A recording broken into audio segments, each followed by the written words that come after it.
Bom dia, meus irmãos, graça e paz. Louvado seja o Senhor, porque nós estamos aqui para falar sobre a ressurreição, sobre o poder da ressurreição, sobre a ação do Espírito, para participarmos da mesa do Senhor, para celebrarmos o fato de que carregamos o nome de Cristo, para adorar a Ele, ouvir da palavra dEle. Eu estou sentindo que está baixo. Está baixo? Tá? Será que eu pego outro microfone? Tá bom? Vai ajeitar? Tá bom, me avisa então. Nós estamos esse mês falando sobre o transbordar de Deus, transbordando de Deus. Então, sobre o espalhar da glória de Deus em nós mesmos e pelas nações. Na semana passada, nós falamos sobre a missão de Deus, que o propósito supremo de Deus, com tudo que Ele faz, é que o nome dEle, que a glória dEle seja espalhada entre as nações. Falamos sobre desânimo espiritual, falamos sobre a glória de Deus como uma resposta diante do desânimo espiritual, sobre povos não alcançados, que nós vamos repetir um pouquinho por esse mês. E hoje nós continuaremos falando sobre a missão do cristão.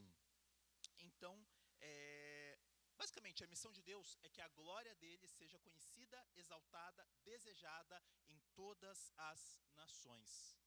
E é por conta disso, por nós cremos firmemente, biblicamente, que esse é o propósito de Deus, que o nome dele, que a glória dele, que o mundo seja transformado a partir do conhecimento da glória do Senhor, que nós falamos que toda passagem da Bíblia, toda, tem o Evangelho, aponta para a graça transformadora de Cristo Jesus. Se você fala de Sansão, se você fala de Noé, se você fala de Josué, se você fala em Números, se você fala sobre as leis em Levítico, se você fala sobre Apocalipse, se você fala sobre qualquer outra coisa, Cristo está lá.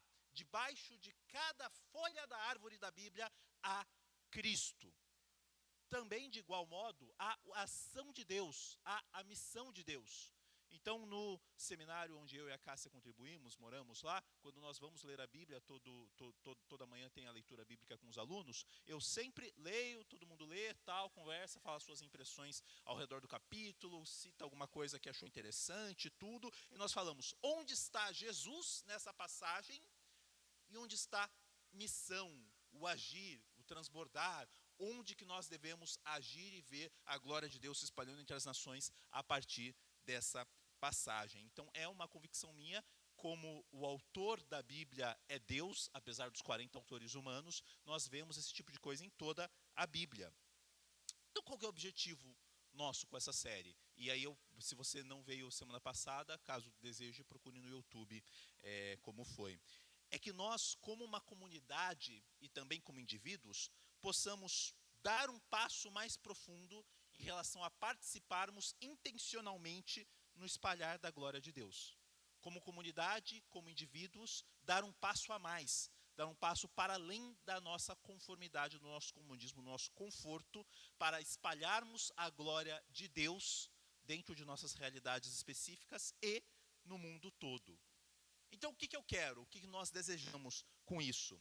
É que até o final desse mês nós possamos cumprir, assumir um compromisso de conseguir falar, Deus, farei tudo o que o Senhor me chamar para fazer, não importa o custo, para levar o Evangelho às pessoas que nunca o ouviram. E nós, por conta de N fatores, nós estamos acostumados na igreja a falar coisas muito pesadas, sem refletir muito. Cada domingo que a gente vem aqui, nas músicas que nós cantamos, nas orações que nós fazemos, nós falamos coisas que mudam as nossas vidas ou deveriam mudar e às vezes não damos atenção, não damos o peso necessário. Então eu vou repetir isso o mês todo para que a gente possa dar o peso necessário para o que a gente está falando aqui, para quem for assumir esse compromisso. Porque nós estamos falando para Deus, Criador de todo o universo, que sustém cada estrela e sustém cada pedaço de areia na praia, farei tudo que o Senhor me chamar para fazer, não importa o custo, para levar o Evangelho às pessoas que nunca o ouviram. Esse é o tipo de afirmação, o tipo de frase que eu espero que nós possamos nos comprometer a isso, que é pesadíssimo, é extremamente direcionador na nossa vida.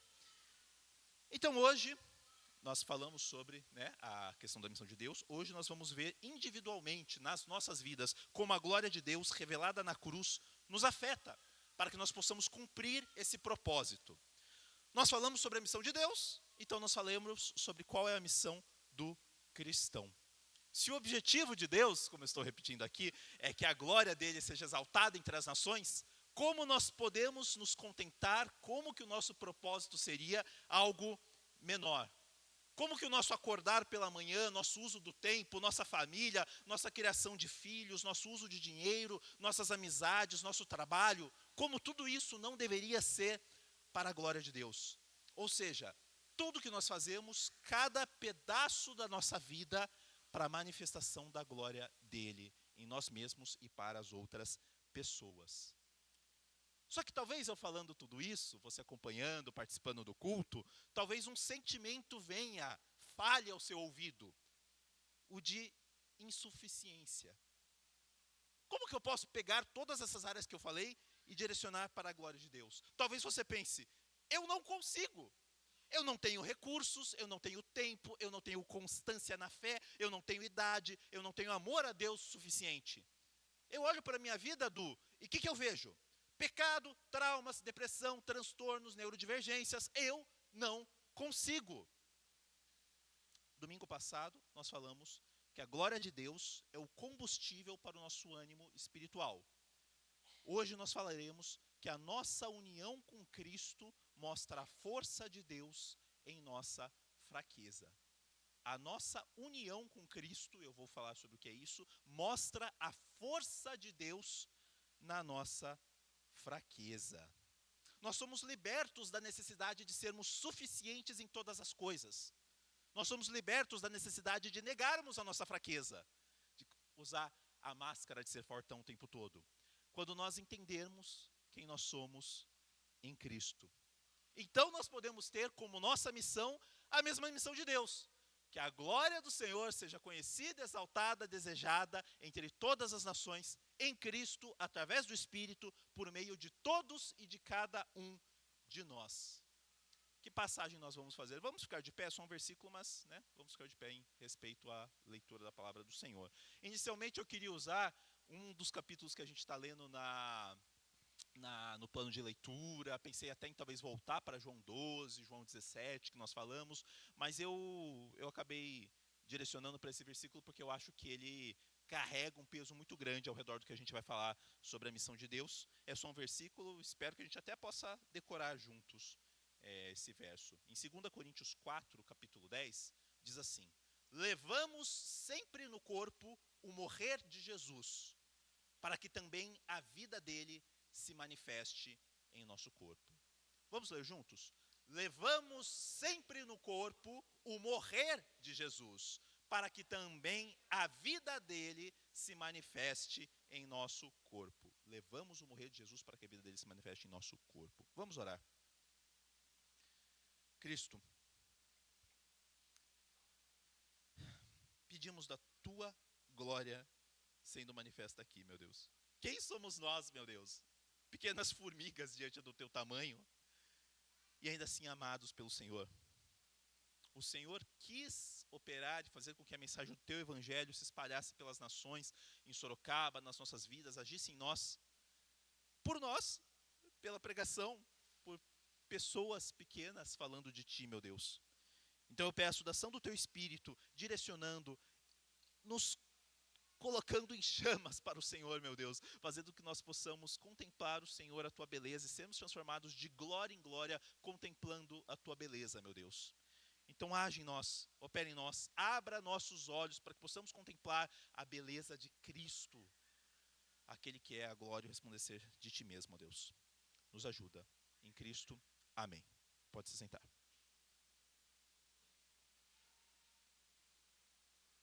Tá ok o volume, né? Lá no fundo, sei lá, Kevin, você tá me ouvindo bem? Então, beleza. Então, se alguém achar errado o volume, reclama com o Kevin. Então, beleza, nós lemos de 2 Coríntios, uma carta do apóstolo Paulo. Ele aqui está defendendo as suas cicatrizes por essa carta. Os inimigos de Paulo, eles queriam diminuir o ministério dele, queriam retirar a influência dele de Corinto de todas as formas. Então eles atacam o chamado de Paulo, a autoridade de Paulo, o ensino de Paulo. E aí um dos argumentos que eles utilizaram com os coríntios para fazer com que eles se afastassem do apóstolo Paulo foi com que a fraqueza de Paulo, os sofrimentos dele, as lutas dele não eram de acordo com alguém que carregava a mensagem que ele pregava. Paulo reconhece isso. Ele é fraco, ele é um vaso de barro que se quebra. Ele foi entregue pelo seu próprio povo para morrer. Ele foi perseguido, ele foi chicoteado. Ele tem um espinho na carne, a gente lê nessa carta, provavelmente alguma enfermidade física crônica. Ele tem a culpa do seu passado de perseguidor.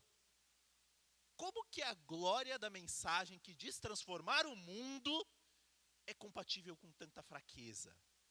Como que o peso das minhas responsabilidades podem estar debaixo de ombros tão fracos quanto os meus? Paulo nos diz que ao invés de cair em desespero, vou abandonar tudo, vou jogar tudo para cima porque eu sou fraco, porque eu não consigo, porque eu sou insuficiente. As fraquezas dele apontam para o poder de Deus trabalhando nele. As fraquezas dele apontam para o poder de Deus trabalhando nele. As fraquezas dele mostram a morte de Cristo. Se Jesus morreu na cruz, e Paulo carrega a própria cruz dele, então a ressurreição de Jesus fará com que Paulo também viva a vida de Cristo. Cristo morreu numa cruz, Paulo carrega a cruz dele, carrega esse morrer de Jesus, e Cristo ressuscitou. Então o mesmo poder que ressuscitou Jesus Cristo dentre os mortos, vai fazer com que Paulo e nós possamos andar refletindo, manifestando a vida de Cristo em nós. É sobre isso que nós vamos falar hoje. Contra a paralisia do sentimento de insuficiência, nós vamos falar que a nossa união com Cristo mostra a força de Deus em nossa fraqueza. Estarmos unidos com a morte e ressurreição de Cristo mostra a força de Deus em meio à nossa fraqueza. Levamos sempre no corpo o morrer de Jesus para que também a vida dele se manifeste em nosso corpo. Quando nós nos unimos com Cristo, pela fé e pela ação do Espírito Santo, nós nos unimos à morte e à ressurreição de Cristo. Nós fazemos parte da vitória de Jesus na cruz e na ressurreição. Então a gente vai começar falando sobre essa vitória, falando sobre a vida, sobre a morte, a vida, a ressurreição de Cristo Jesus, para depois falarmos sobre como nós carregamos essas coisas, né? Domingo passado nós falamos sobre a missão de Deus, falamos sobre a cruz e a ressurreição.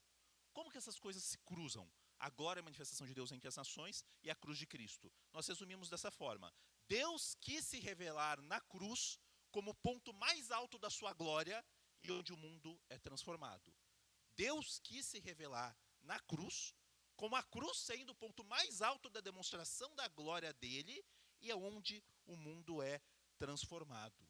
Eu falei disso semana passada, mas eu quero que a gente mastigue um pouquinho isso, do quanto é contrário ao senso comum pensar na vida e na morte de Jesus como o ponto mais alto da glória de Deus.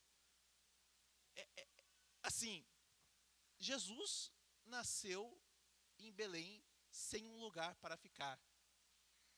Nasceu de uma adolescente, de um homem, nasceu de Deus, mas com José ali, com Maria, sem posses, com classe social baixa. Depois de nascer, pouco tempo depois, eles tiveram que se exilar no Egito por 3 anos.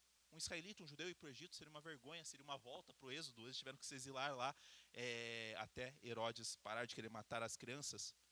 A recepção judaica, a recepção dos judeus ao ministério de Jesus foi de tentar matá-lo. Ele não foi aprovado pela elite religiosa do seu tempo. O número de discípulos quando ele morreu eram 12 muito próximos, que abandonaram ele quando ele foi morrer na cruz, e ali 100, 120, no Pentecostes tinha 120, né, que estavam ali com ele. Isso é pouco, isso é talvez um mínimo a mais do que estão aqui reunidos nessa igreja. E ele morreu numa cruz. A morte de um criminoso, a morte de um inimigo do Estado, a morte de um inseto, de alguém que tinha a dignidade dele retirada dele. Ainda assim, Cristo Jesus transbordou da sabedoria de Deus, da humildade divina, da santidade do nosso Senhor. E na cruz, no ministério dele, na ressurreição, o mundo foi transformado. Então vamos pensar o que significa a ação de Cristo para o mundo todo. Não, né, nós falamos sobre nós, sobre aceitar a Cristo, perdão dos nossos pecados, mas vamos pensar no mundo. O mundo caído por conta do pecado do ser humano, foi submetido ao senhorio das trevas. Então, esse mundo, o mundo que nós vivemos, o mundo que nós andamos, ele está debaixo do poder das trevas. O pecado, a morte e o diabo reinam como parasitas sobre o mundo caído. Então, por exemplo, no Afeganistão, nós temos... Vou falar de uma menina fictícia, mas é um caso que representa muitos reais. Então pense em Tagira. Tagira, da etnia que mais possui no Afeganistão, 12 milhões de pessoas, a etnia é os Tajik. Tem 12 milhões de pessoas, menos de 0,01% de cristãos. É um povo de fronteira em que não há cristãos. Eles moram numa montanha, eles têm uma vida bem difícil. Eles precisam trabalhar. Acabou de nascer um irmãozinho dela, então ela precisa trabalhar, cortar lenha, fazer o possível. O pai não consegue fazer muita coisa. E aí um dia chega um homem bem vestido, um homem bem educado, ajuda eles, tudo, e fala: nossa, é difícil aqui a vida nas montanhas, eu tenho uma oportunidade de emprego boa, eu não posso tirar o pai daqui, tudo, vocês estão com um filho pequeno, eu tenho uma oportunidade para Tagira. Eu posso empregá-la ali na cidade, eu entrego para vocês uma soma de dinheiro agora, ela vai poder enviar um pouco do salário dela, vir aqui visitar vocês, e a gente vai ficar lá com ela. O que vocês acham?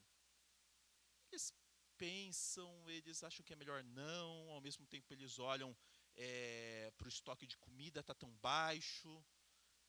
Pensam, não, vamos deixar para depois.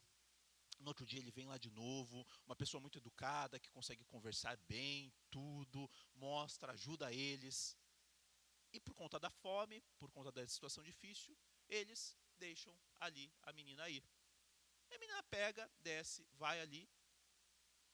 E quando ela chega, na verdade é um bordel. E ela nunca mais voltaria para os pais. Os pais talvez pensariam que ela não quis mais voltar, porque foi na cidade, talvez pensariam em outra coisa, talvez se dessem conta do horror que foi ali.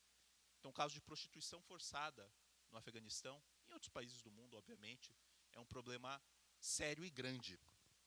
Então, nós estamos num mundo de trevas, em que coisas assim acontecem.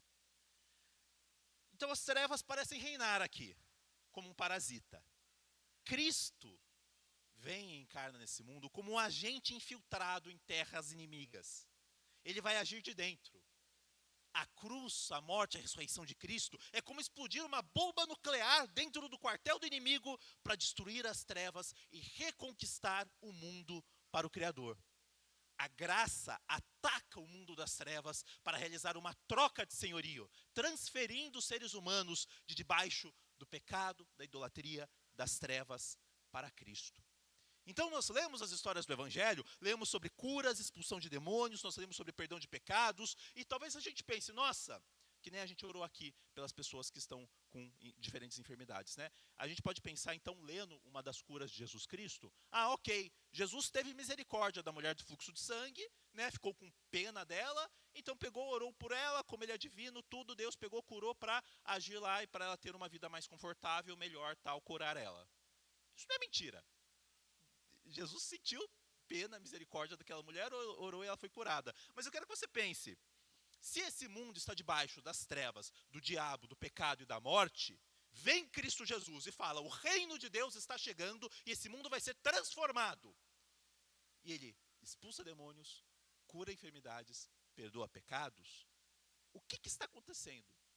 Não é simplesmente, eu quero que essa pessoa fique bem, então, né, se desse remédio que curasse, mas não tinha remédio que curasse, então orou e é isso. É o poder do mundo por vir, um poder de um mundo perfeito, sem o pecado, sem o diabo, sem as trevas, entrando já hoje. Então, quando nós oramos, seja por uma cura, quando alguém se converte, quando alguém se entrega a Jesus, quando alguém é liberto das trevas, das amarras do diabo, na verdade, é um pouquinho da glória do mundo que vai vir já entrando aqui hoje. E é isso que aconteceu na cruz. Abriu-se os céus e desceu um pouco de um reino que está transformando, expulsando o câncer maligno das trevas, do diabo, e do mal e da morte, e entrando uma glória nova. Deus está destruindo e destronando o nosso egoísmo. o nosso pecado, a nossa idolatria, a nossa rebelião. E ao mesmo tempo, ele nos liberta desses poderes que nos escravizam. Ele nos derrota, derrota nosso orgulho, derrota nosso ego, derrota nosso pecado, e ele nos liberta. Nós somos rebeldes, mas ele destrói nossa rebelião por meio da vitória em batalha. E onde que ele venceu essa batalha? Na cruz. E ele estabelece a sua justiça ao mesmo tempo que ele é misericordioso. Um Deus justo que pune o pecado. Um Deus misericordioso que perdoa o pecado na cruz. Assim ele se mantém. Deus se mantém. Pai, rei, guerreiro e juiz. A batalha continua, mas ela já foi ganha. Nós participamos da guerra, mas o nosso general já deu o golpe decisivo. Nosso inimigo está ao nosso redor, mas ele também já foi derrotado. Então há uma batalha espiritual. Por mais que existam exageros, e a gente acabe até evitando esse tipo de fala por causa dos exageros, mas existe uma batalha espiritual. O diabo, o pecado e a morte ainda atuam. Será que eu preciso te convencer de que você está em guerra com o seu pecado? Olha para o seu orgulho. Olha para o seu desejo sexual. Olha para a sua ganância. Olha o quanto de vezes você tenta se auto-enganar por causa do seu orgulho, por causa da sua ganância, que você pensa, não posso perdoar essa pessoa. Não, eu preciso fazer essas horas extras a mais. Não, eu preciso de mais dinheiro. Não, eu não vou tentar me reconciliar. Eu não vou tentar me esforçar mais. É o pecado em guerra contra o que você de fato quer fazer. Será que eu preciso de muito esforço para mostrar como a morte é a nossa inimiga? Ou será que nos é difícil entender que há interesse demoníaco para que a gente não ore? Quando você deixa de orar porque está cansado, porque você merece ver mais um episódio na Netflix, são demônios que estão ali tentando fazer com que faça aquilo. Que você não venha para a igreja, que você brigue com a sua família, com que você perca a sua paciência. O seu pecado não é culpa do diabo, o seu pecado é culpa sua. Não adianta terceirizar. Mas o nosso inimigo está ao nosso derredor, tentando devorar você. Falei com uma pessoa que está em crise de fé, que está numa crise espiritual, e eu falei, você percebe que há uma ação demoníaca ali? Ela até assustou, falou, ué, eu não costumo falar desses termos, né? Mas você percebe que se você não ora, não é o Espírito Santo que está falando para você não ore. A culpa é sua. Eu não estou terceirizando, não estou espiritualizando o nosso pecado. Mas há uma guerra espiritual. Entretanto, nós temos um aliado indomável. O leão de Judá, Jesus, derrotou o inimigo das nossas almas. E se você está em Jesus, e apenas se você está em Jesus, você não está sozinho contra o pecado, contra a morte, contra o diabo. Você tem aquele que faz qualquer exército, qualquer demônio, qualquer força contrária derreter como uma vela diante de uma fornalha, que já ganhou a luta em uma cruz. O campo de batalha foi um madeiro. O sangue derramado foi o dele mesmo. Ele venceu a morte com a própria morte dele. Ele passou pela sensação de abandono na cruz, de abandono de Deus, para estar com você. Ele carregou o pecado para te libertar. Jesus Cristo foi vitorioso na cruz. Então, você pode abraçar a sua fraqueza e abandonar o seu pecado. Você pode abraçar a sua fraqueza porque Cristo foi fraco. Cristo mostrou fraqueza, desespero, angústia na cruz. Então você pode deixar de lado o peso de tentar ser forte o tempo todo. Tentar ser forte o tempo todo, fisicamente, emocionalmente, espiritualmente. Você pode tirar a máscara de uma força falsa para se assumir a força na fraqueza. O que não quer dizer que a gente não vai lutar para se fortalecer. Só que a natureza da luta muda. Então você pode abraçar a sua fraqueza porque Cristo foi fraco. E você também pode abandonar o pecado porque Cristo foi vitorioso. Você pode confessar o pecado e as suas tentações. Você pode ser perdoado, deixar o peso de tentar ser perfeito. Você pode ter 2, 3 amigos cristãos maduros em que você vai desnudar a sua alma diante do seu pecado e das suas tentações. E você pode fazer isso sem medo de ferir o seu orgulho, de ferir a sua imagem, porque em Cristo o pecado foi derrotado. Você não precisa mais ser escravo, você pode pôr para fora, confessar e falar: eu sou tentado nisso, nisso, nisso, orem por mim. Bom, levamos sempre no corpo o morrer de Jesus para que também a vida dele se manifeste em nosso corpo. Levamos o morrer de Jesus, manifestamos a vida de Jesus. Levamos o morrer de Jesus, manifestamos a vida de Jesus. Sabe qual que é a melhor parte? Essa morte, essa ressurreição, não foi algo que aconteceu simplesmente 2000 anos atrás e afastado de nós. Não é algo fora de nós. A morte e a ressurreição de Jesus, que aconteceram 2000 anos atrás, é algo que também acontece dentro de nós. Nós somos unidos a esse Jesus, porque a morte e a ressurreição dele é conosco e é em nós. Olha um verso para ilustrar isso, Gálatas 2:20. Fui crucificado com Cristo, assim já não sou eu quem vive, mas Cristo vive em mim. A vida que agora vivo no corpo, vivo-a pela fé no Filho de Deus que me amou e se entregou por mim. Essa é uma frase que, se você é cristão, se você nasceu de novo pela ação do Espírito, você pode falar: não vivo mais eu. Paulo não é mais apenas Paulo. Ao crer em Jesus Cristo, Paulo não anda mais sozinho, direcionando a sua própria vida, vivendo para os seus próprios interesses. Paulo agora é Paulo em Cristo. O Wilson não é mais o Wilson. É o Wilson em Cristo. Não somos mais apenas nós mesmos. Estamos em Cristo. E se estamos em Cristo, o centro da nossa identidade, como nós nos direcionamos e navegamos nessa vida, muda. Cristo vive e mora nos crentes. E os crentes vivem, movem-se e existem em Cristo. Cristo é a vida deles. Nós somos como ramos da videira. Essa frase de Herman Bavinck. É algo maravilhoso que, embora Jesus Cristo tenha sido exaltado até o trono de Deus, estando ausente de nós em carne, ainda assim nós podemos ser unidos a Ele de uma maneira mais íntima do que a comunhão usufruída pelos discípulos. João, por exemplo, deitou no colo de Jesus Cristo. A gente fala: nossa, que maravilhoso deve ser ouvir Ele, falar com Ele. Eu vejo The Chosen, eu não sou muito contrário a The Chosen não, eu vejo, choro em alguns episódios, tudo, a gente fala: nossa, que legal andar com Jesus, tudo. Mas nós temos mais. Nós temos Ele em nós. O que Jesus leva à cruz é quem somos. A nossa vida, os nossos sonhos pequenos, o nosso conforto, as nossas pequenas tentativas e brinquedos de tentar construir a nossa vida por nós mesmos, são levadas à cruz. E o que nós desfrutamos em união com Ele é quem Ele é. Jesus nos chama a Ele mesmo.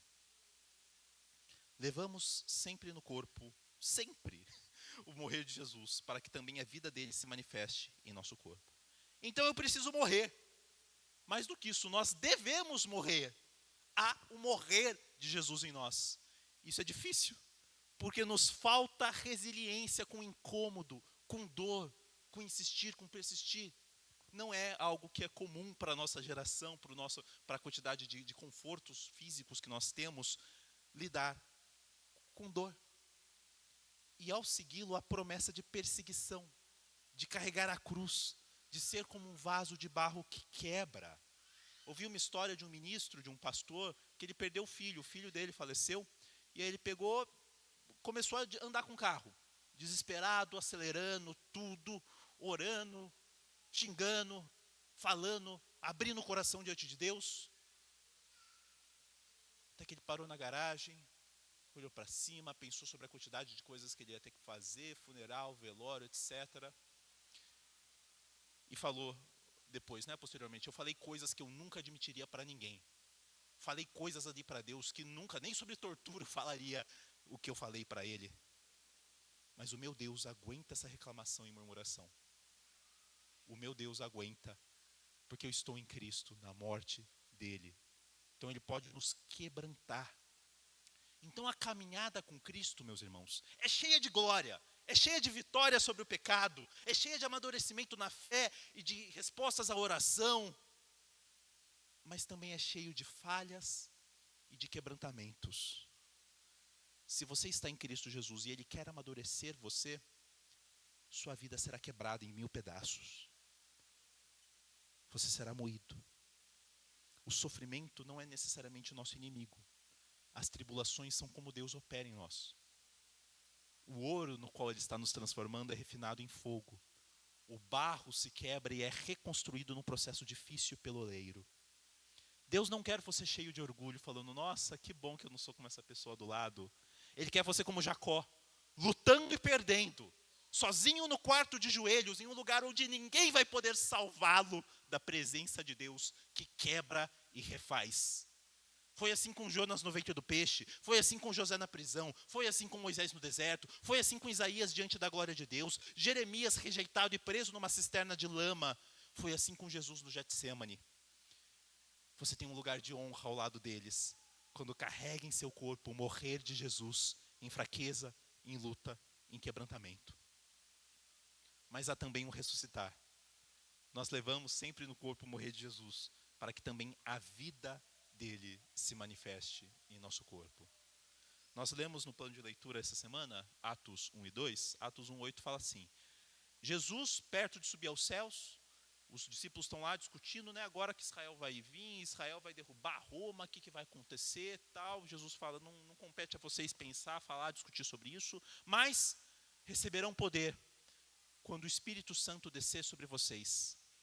E serão minhas testemunhas em Jerusalém, Judeia e Samaria até os confins da terra. Já a gente fala da parte de missão, mas vamos falar do poder. Várias passagens, especialmente pelas epístolas de Paulo, falam do Espírito Santo ser aquele que ressuscitou Jesus. Quantos Espíritos Santos existem? Não é uma pergunta capciosa. Quantos Espíritos de Deus existem? Um. E se nós estamos em Cristo, nós temos o Espírito Santo, certo? O mesmo Espírito que desceu, que fez com que Cristo Jesus nascesse ali de Maria, o mesmo Espírito que desceu sobre Jesus ali no batismo, o mesmo Espírito que fez com que ele andasse aqui nessa terra, curando, libertando, perdoando pecados, o mesmo Espírito que fortaleceu a andar até a cruz, que ressuscitou Jesus dentre os mortos, é conosco, é em nós. E ele promete esse mesmo Espírito para fazer morada em nós. O que esse poder faz? O que esse Espírito opera? O que participar da ressurreição de Cristo muda? Você passa a fazer parte de um novo reino. Então você tem uma luz para contemplar e poder para frutificar. Você tem uma luz para contemplar, uma luz que ao contemplar você nos faz crescer em oração, em confissão, em comunhão, em desejo por Deus. Sua reação aos seus problemas na sua conta bancária, do seu trabalho, aos fracassos dos seus planos pessoais, é diferente. Porque você está preocupado em ver a glória de Deus pelas nações, pelos povos não alcançados, pessoas rendidas a Jesus em Sorocaba, no Brasil e no mundo. O seu medo de pecar, ao contemplar a luz de Cristo Jesus na ressurreição dele, é bem maior o seu medo de pecar. Não porque você simplesmente teme ir ao inferno, mas porque você não quer que a luz do rosto do Senhor seja retirada de você. Você teme desagradar um pai e não enfurecer um ditador. Se nós estamos em Cristo Jesus, o nosso temor a pecar é um medo de desobedecer, de entristecer um pai e não de desobedecer um ditador. Uma luz para contemplar, um poder para frutificar. Estar unido a Cristo quer dizer que você tem uma parte importante, você, se você está em Cristo Jesus, você, não é o pastor, não é missionário, não é, você, se você está em Cristo, tem uma parte importante para cumprir a missão de Deus em proclamar a sua glória pelas nações. Jesus diz em Mateus 24 que esse evangelho do reino seria pregado em todas as nações, então viria o fim. Se você está em Cristo, no poder do Espírito, carregando a morte e a ressurreição de Jesus, você é um dos agentes que Deus usa para que o evangelho avance e Jesus logo volte para transformar o mundo. Isso é mais glorioso do que o que você estava se preocupando durante essa semana. pode ter certeza. Ah, Eduardo, mas você não entendeu, não dá, eu sou insuficiente. Pensa na multiplicação dos pães e peixes. Uma delas, né? Teve duas que são relatadas para nós. Jesus vê aquela multidão, os discípulos falam, não, manda eles para casa, eles precisam voltar, está longe, está tarde, eles precisam comer. Jesus pergunta, quantos pães e peixes vocês têm? O menino aí na lancheira dele tem 5 pães e 2 peixes. É uma pergunta bem irônica, né? Porque, tipo, é óbvio que eles não teriam alimento suficiente para uma multidão de pelo menos 10 mil pessoas. É óbvio que Jesus teria outros, quando a gente sabe quem Jesus é, outros recursos para alimentar aquela multidão. Podia fazer maná chover do céu. Podia fazer assim eles ficassem satisfeitos, não sentir fome. Podia vir uma onda do mar e aí aparecer os peixes, cair os peixes lá. Ele podia fazer muitas coisas. Ele falou, peguem vocês, o que vocês têm, que é insuficiente, e entreguem isso. E aí o meu poder vai ser demonstrado no pouco que vocês têm. Não morra de sede diante do rio da água da vida. Você tem um poder, você tem as cataratas do Iguaçu de poder espiritual disponível em Cristo Jesus pelo Espírito. Nós somos insuficientes sim, não conseguimos, mas temos disponível para nós o poder de Cristo. Levamos sempre no corpo o morrer de Jesus para que também a vida dele se manifeste em nosso corpo. Como eu estou falando, né, durante essa mensagem, a missão do cristão é a mesma missão de Deus. Que a glória do Senhor seja conhecida, exaltada, desejada em todas as nações em Cristo, através do Espírito, por meio de cada um de nós. Então, essa missão de proclamar a glória do Senhor em todas as nações, de manifestar quem Ele é, não é uma programação na igreja. Não é um ministério. Não é uma parte opcional que, beleza, se eu estou falando de outros países, eu falo com o Eduardo, com a Cássia. Se estou falando de alguma coisa aqui em Sorocaba, eu falo com o Mauro, com a Meire, eles que se preocupam quando eu aqui ao redor e pronto. Você cristão não tem a opção de terceirizar seu envolvimento com missão.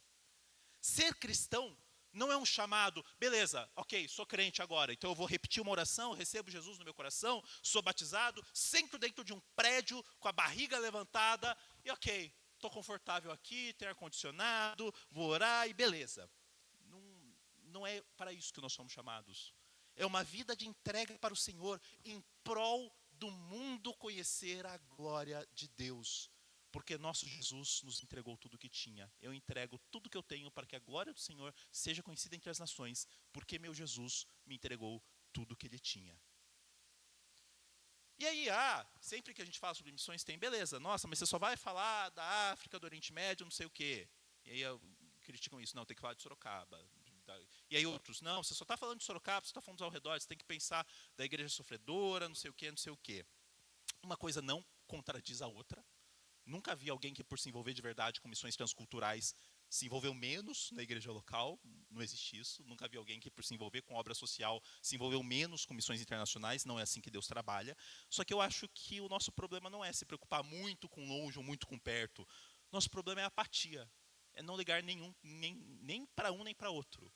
Nosso problema é querer ficar confortável e ter uma vida tranquila, caminhando, beleza. Não, eu só quero ter o meu dinheirinho no final do mês, eu só quero ter minha aposentadoria, só quero, então, cantar louvores com os meus filhos e tudo vai ficar bom. Não querer me mexer, não querer me preocupar com o manifestar da glória de Deus. Porque eu não posso, porque eu não consigo, porque eu não tenho dinheiro, porque eu não tenho tempo, porque eu não consigo. E aí eu pergunto... A gente mostrou, eu não vou explicar de novo esse mapa, na última pregação com certeza eu vou falar mais desse mapa, né? Mas em resumo, os lugares que estão verdes têm uma quantidade de cristãos o suficiente para que as pessoas possam ouvir o Evangelho. Então, né, tem povos não alcançados no Brasil, esse mapa é uma simplificação, né? Mas, por exemplo, se você está no Brasil, a maior parte da chance é que você tenha acesso a entrar nessa igreja aqui, a conversar com um cristão no seu trabalho, a ouvir alguém pregando o evangelho, a ouvir, sei lá, um pregador pentecostal no meio de uma praça, levantando, falando, arrependam-se dos seus pecados e crê em Jesus. Se você está num lugar amarelo, já muda, já é uma quantidade de cristãos menor.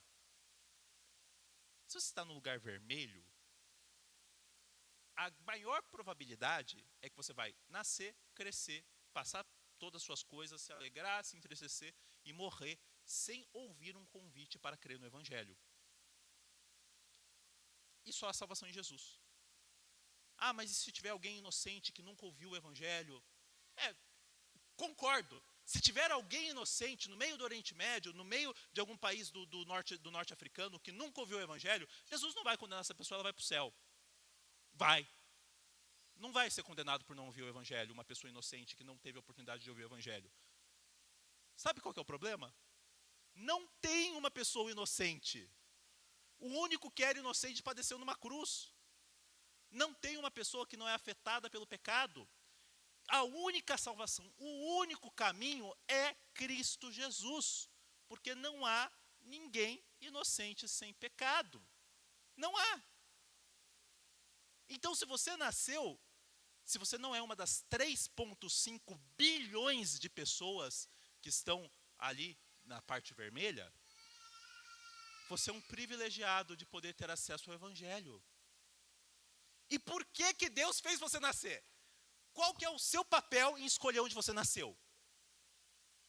Para ter mais oportunidades para ouvir o Evangelho? Nenhum. Por que você nasceu num lugar verde? Por que você nasceu num lugar com acesso à Bíblia? Por que você está sentado aqui hoje? Para abençoar o mundo com a proclamação do Evangelho. Deus colocou você numa posição de privilégio em relação a ter acesso ao Evangelho, para que você fique parado e não faça nada, para que você transborde da ação de Deus, das misericórdias do Senhor, para que você seja um agente do Espírito Santo de transformação e renovação nesse mundo. É para isso que você nasceu. Receberão poder quando o Espírito Santo descer sobre vocês e serão minhas testemunhas em Jerusalém, em toda a Judéia e Samaria, até os confins da terra. Pensa para quem que ele está falando isso. Para discípulos com medo do Império Romano. Não era uma força-tarefa para mudar o mundo, não parecia. Pedro não seria uma pessoa que você escolheria para converter 3.000 pessoas no Pentecostes. A PIB não tem tamanho para mandar missionários, para ver uma Sorocaba transformada, para preparar aqui pessoas que vão cuidar de orfanatos, pessoas que vão plantar igrejas. Não temos tamanho, recursos. Mas se há poder do Espírito, nós podemos. Troque um cristianismo cultural confortável por um amor, uma paixão ardente pela glória de Cristo, em fazer do seu trabalho, da sua vida, algo para Deus. Ou você desce no poço do campo missionário para levar a palavra, ou você segura as cordas.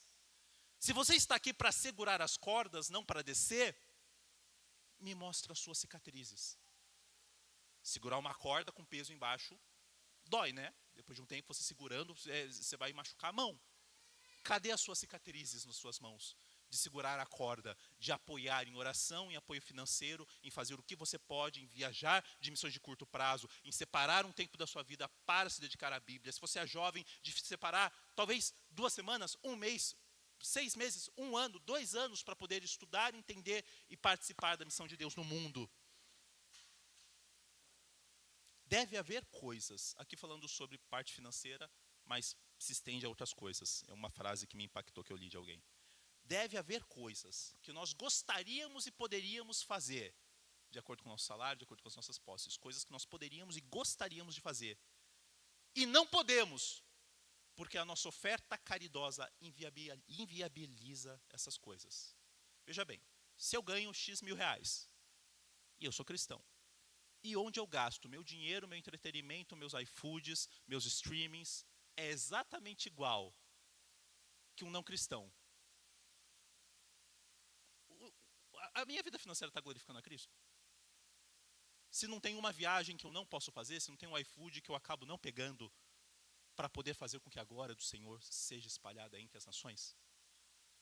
Falando disso, mas se aplica em áreas, em nosso tempo, em nossas redes sociais, etc. Para terminar, vamos lá. vamos pensar em 10 anos, 2026. Vamos pensar até 2036. Se em 10 anos você, cristão, se você não é cristão, aceite Cristo Jesus, mas se você é cristão, você preparar alguém, você se multiplicar, não só batizar e tal, não, você preparar alguém, fazer alguém crescer em Cristo Jesus a ponto dessa pessoa dar frutos, estar pronta a saber orar, saber ler a Bíblia, saber crescer na fé. Em 10 anos, você multiplicar uma vez. Não parece muito, né? 10 anos, conhecer uma pessoa, ajudar com essa pessoa a aceitar Cristo Jesus, preparar, derramar minha vida nessa pessoa para que ela possa crer, se preparar e poder multiplicar em outras pessoas, saber orar, saber ter a vida cristã. Não parece muito. Nós temos em estimativas conservadoras, é difícil, né? Saber, coração, tudo tal, é difícil. Mas nas estimativas mais conservadoras, nós temos mais ou menos 500 milhões de evangélicos no mundo. Mais ou menos. Provavelmente a mais, mas aí um chute para baixo. Se desses 500 milhões multiplicassem uma vez a cada 10 anos, não alguém aceitar Jesus e sentar no banco de igreja, alguém ser cristão cheio do Espírito Santo que multiplica, cada um dos evangélicos multiplicasse uma vez em 10 anos, em 40 anos, toda a população atual, né, lógico que ia crescer, né, toda a população atual seria alcançada pelo evangelho. Uma geração, 40 anos. O que aconteceria se todo seguidor de Jesus acreditasse que tudo que há de bom na sua vida é pela graça de Deus? Que tudo que há de bom, tudo que eu tenho, a minha profissão, como eu penso na minha profissão, como eu penso em como eu vivo, deveria ser usado para a glória de Deus ser proclamado entre as nações. O que aconteceria se todo seguidor de Cristo acreditasse que o seu propósito pessoal de vida está alinhado com o propósito de Deus? Proclamar a sua glória entre as nações. No mínimo, não haveriam 3,5 bilhões de pessoas sem possibilidade de ouvir o evangelho. Com certeza. Então, para encerrar, um desafio para nós, para você fazer.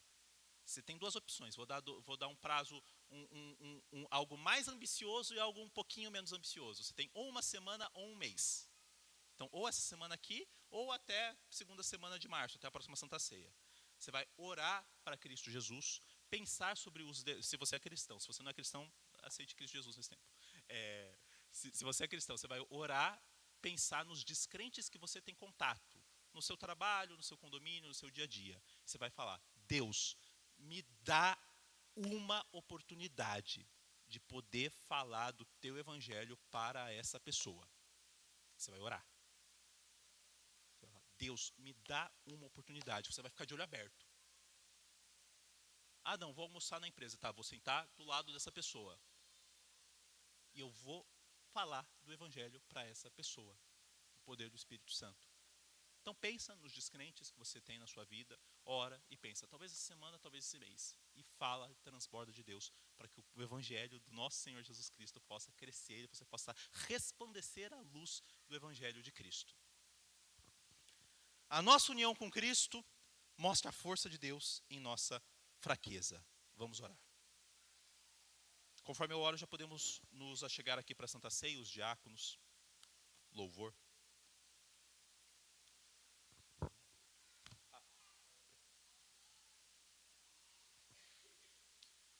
Cristo Jesus, nos sentaremos agora à tua mesa, meu Deus, para celebrar a nossa união com o Senhor, meu Deus. Somos parte do teu corpo, somos lavados pelo teu sangue, somos unidos com o Senhor pela ação do Espírito. Então sopra sobre nós, meu Deus, e nos ajuda a perceber qual é a nossa missão, meu Deus. Nos ajuda a viver não para nós ou para o nosso conforto, meu Deus, mas a transbordar em cada lugar que nós formos, meu Deus, e a participarmos do que o Senhor está fazendo pelo mundo, meu Deus. Pega, meu Deus, pessoas que querem servir com as suas profissões em outros países, em países não alcançados. Incomoda-nos a orar, meu Deus, por esses países.